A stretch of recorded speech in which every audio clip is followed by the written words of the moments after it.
Today, I'm taking you on a calm, self-guided walk through Hoi An's ancient town, a place where old merchant houses, temples, and lantern-lit streets sit quietly by the Tubon River.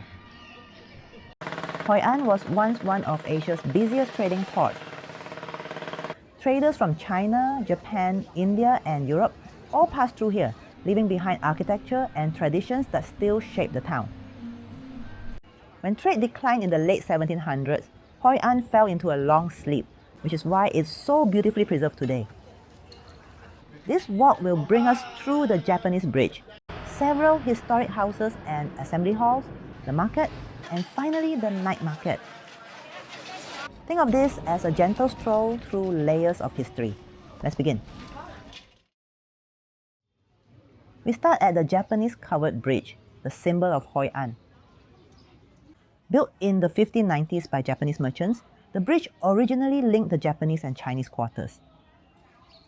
It's small but rich in detail, wooden roofs, brick piers, and a tiny temple at one end. Look for the monkey and dog statues, which relate to stories about the bridge's construction years. The bridge was restored in the 1980s and now appears on Vietnam's 20,000 dong note. Here's a tip. Your Old Town ticket is scanned here. If you return later, just say your stub was already used.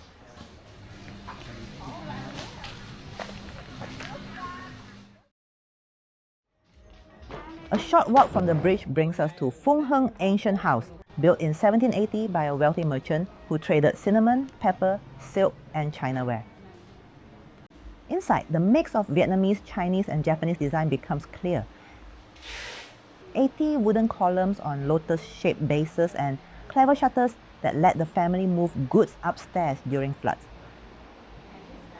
Upstairs, a small balcony overlooks the neighborhood, though staff regulate entry to the terrace for safety.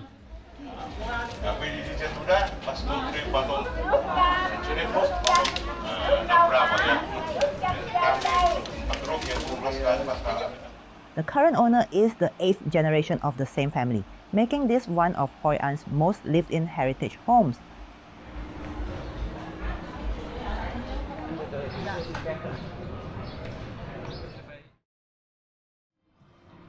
Next, we pass the Sa Huyen Cultural Museum, which displays artifacts from the people who lived here long before Hoi An became a port. You'll see stone earrings, bronze tools, and more than 200 terracotta burial jars, some over 2,000 years old. If you enjoy early history and archaeology, this museum offers a fascinating look at the region's origins.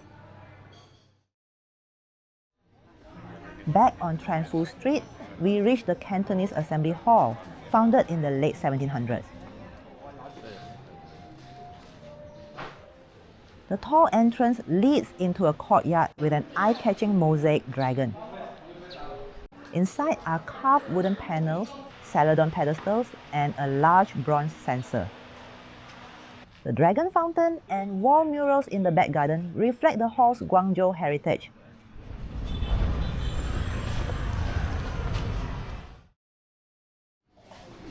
Đức An Ancient House is next. This home has belonged to the Fan family for 8 generations. Built in the classic tube house style of Hoi An, it once sat along a busy riverside street.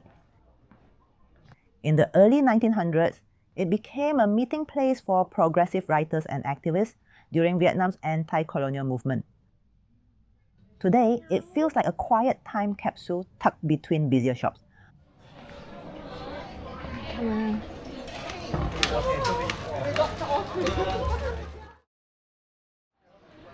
Our walk continues to Quan Ancient House, one of the best preserved Chinese-style homes in town. Built over 150 years ago, it features intricate wood carvings made by craftsmen from the nearby Kim Bong Carpentry village.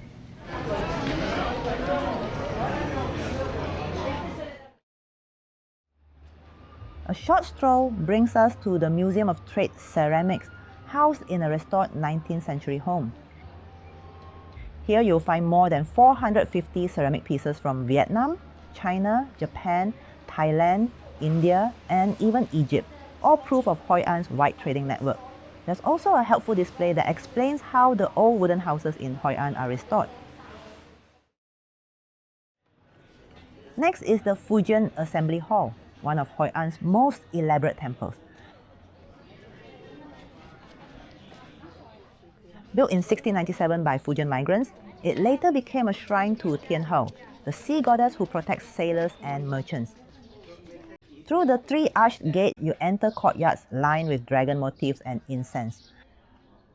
The main hall honors Tianhou and other deities linked to protection, prosperity, and children.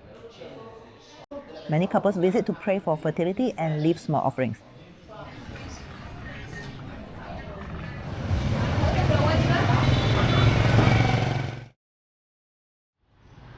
Nearby is the Teochew Assembly Hall, built in 1752.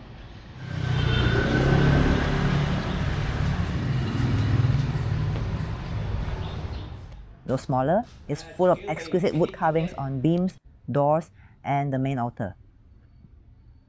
The hall reflects the culture and pride of the Teochew community from eastern Guangdong province, known for a distinct dialect and unique artistic traditions.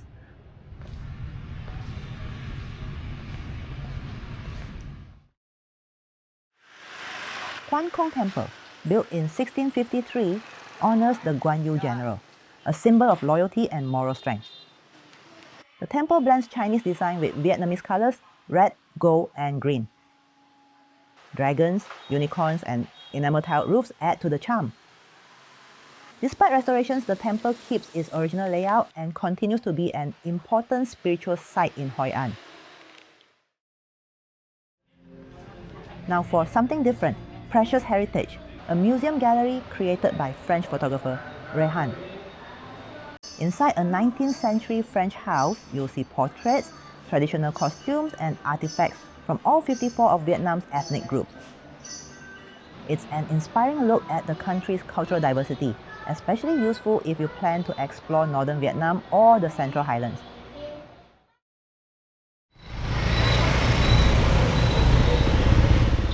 No visit to Hoi An is complete without a stop at the market.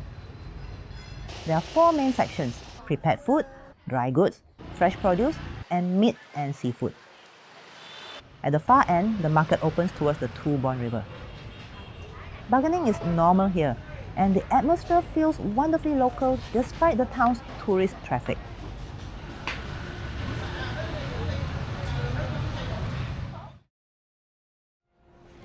Tấn Ký is Hoi An's best-known merchant house, built over 200 years ago by a Vietnamese family. It blends Japanese beam structures, Chinese mother-of-pearl poem panels, and even grape leaf carvings inspired by early European contact.